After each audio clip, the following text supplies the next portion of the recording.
Yvonne avait dit que j'étais tombé amoureux, c'est le cas. Cela dit, ça me fait infiniment plaisir d'être devant un certain nombre d'auteurs et ça m'intimide un peu, bien que je sois un vieux à l'APF.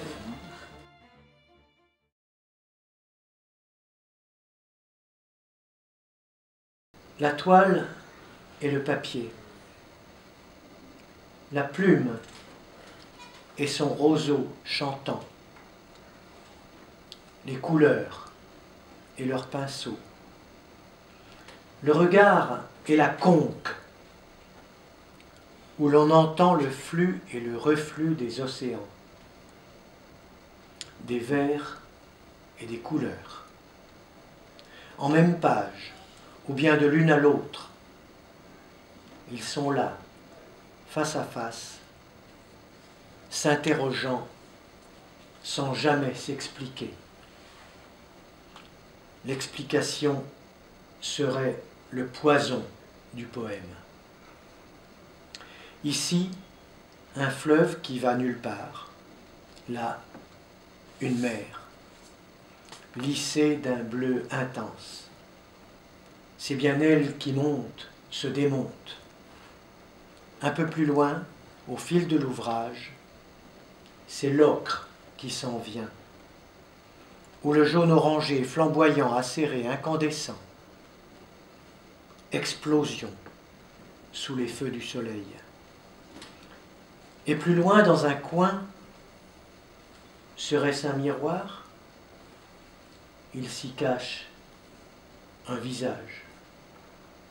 On le croit proche de pleurer. Je ne sais pas, mais c'est ainsi.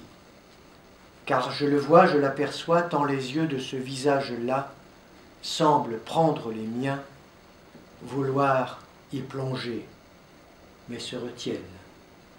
Souvent, devant telle œuvre à qui l'on rend visite, survient une question.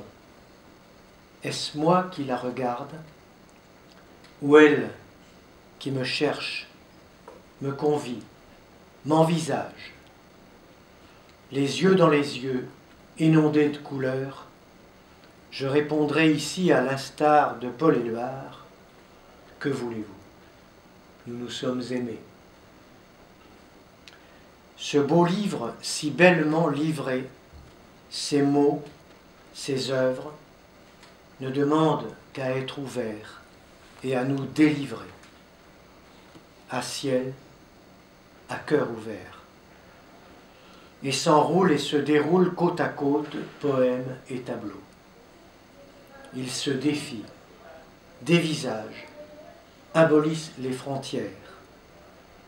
Non pas les gens de l'un de l'autre, mais en écho l'un à l'autre, où le mot simple sonde, où la couleur embrase.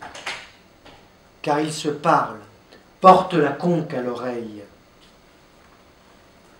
Il n'est que de vaquer dès lors, en longue écoute et d'un œil vigilant, mais allégé, page après page. Jouer le jeu, se laisser faire, entre son et lumière, entamer le voyage. Une grand-mère se souvient, calcule son pain après des années d'horreur, de manque. Il faut vivre pour comprendre.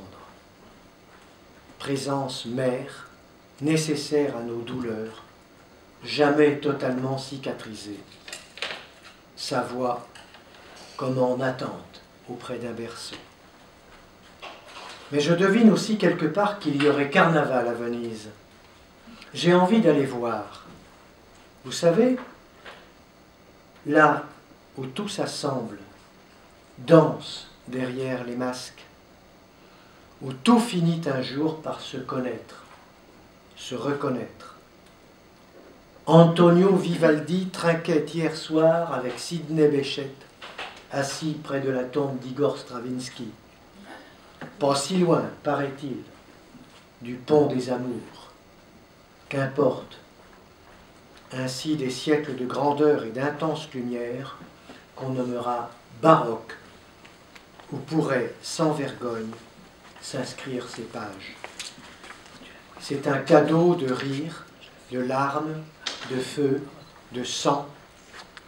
L'or, je n'invente rien, c'est bien ce qui s'y trouve, ce qui me tient le cœur. Sur des routes souvent solitaires, mais pas toujours. La preuve, vous tenez ferme ces poèmes vôtres, l'œil fixé tout là-haut, décrochant quelque étoile.